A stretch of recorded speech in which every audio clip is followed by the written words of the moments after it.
महाराज जी ये जैसे आप कहते हैं कि बच्चों में सुधार होना चाहिए, माता पिता सही आचरण होना चाहिए, ये कह रहे हैं, कुमार जी कह रहे हैं कि मेरे माता जी का किसी से संबंध है और पिताजी का किसी और से संबंध है, जिसके कारण आपस में उनकी लड़ाई होती रहती है और इस पे हमारे पे बहुत असर पड़ता है। वैसे ही जी कह रही हैं कि माता पिता के जब आचरण गलत हो तो घर पे बच्चों के बहुत असर पड़ता बहुत है। महाराज बड़ी समस्या है, बहुत बड़ी समस्या है।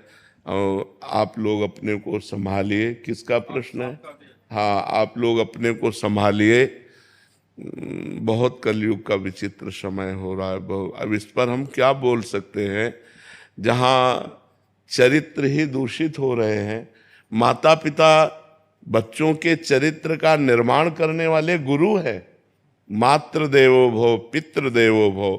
और जब माता पिता ही आचरणहीन हो रहे हैं, अब कलिकाल का ये मलिन व्यवहार है।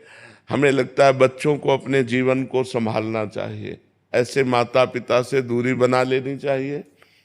अब वो घर में है तो क्या किया जा सकता है, लेकिन अपने को सुरक्षित रखना चाहिए। ज़्यादा विरोध करने पर हिंसा के खेल होने लगते हैं।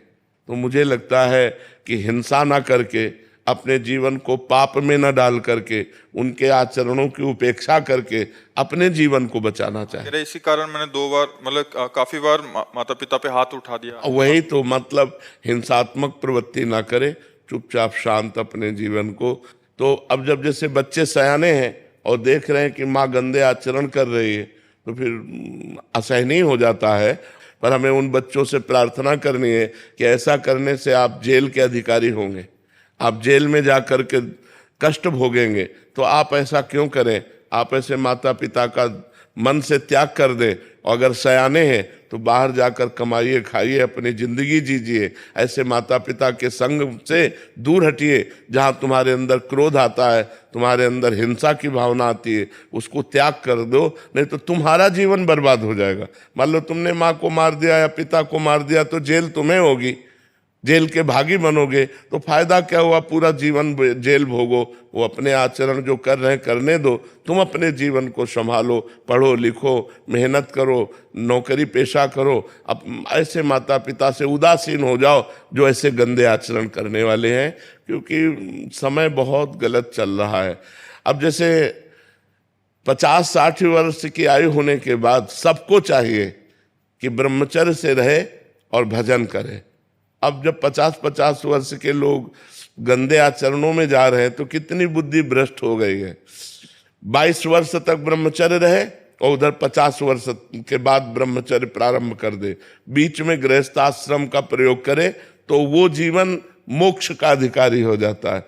अब 22 वर्ष के पहले ही बच्चे व्यभिचार में उतर गए और 50 वर्ष के बाद वाले व्यभिचार में, तो मोक्ष और परमात्मा प्राप्ति और भगवत भजन, ये तो सब बहुत दूर की बातें हो गई। तो हम बच्चों तुमसे प्रार्थना करते हैं कि तुम अपने जीवन को संभालो, कभी हाथ मत उठाना, उन्हें मारना नहीं, तुम दूर हो जाओ, नौकरी पेशा करो, व्यापार करो, अपने जीवन को जियो।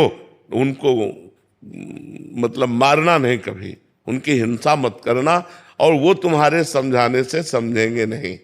जैसे कहते हैं ना, बूढ़ा तोता राम राम नहीं बोलता। तो ऐसे ये जो लोग हैं, ये लोग सुधरने वाले नहीं हैं, क्योंकि तुम्हारे जैसे बेटे हो गए और फिर वो गंदे आचरण कर रहे हैं, वो सुधरने वाले नहीं हैं, ये सब नरक जाएंगे। इसलिए अपने को दूरी बना के रखो और भजन करो।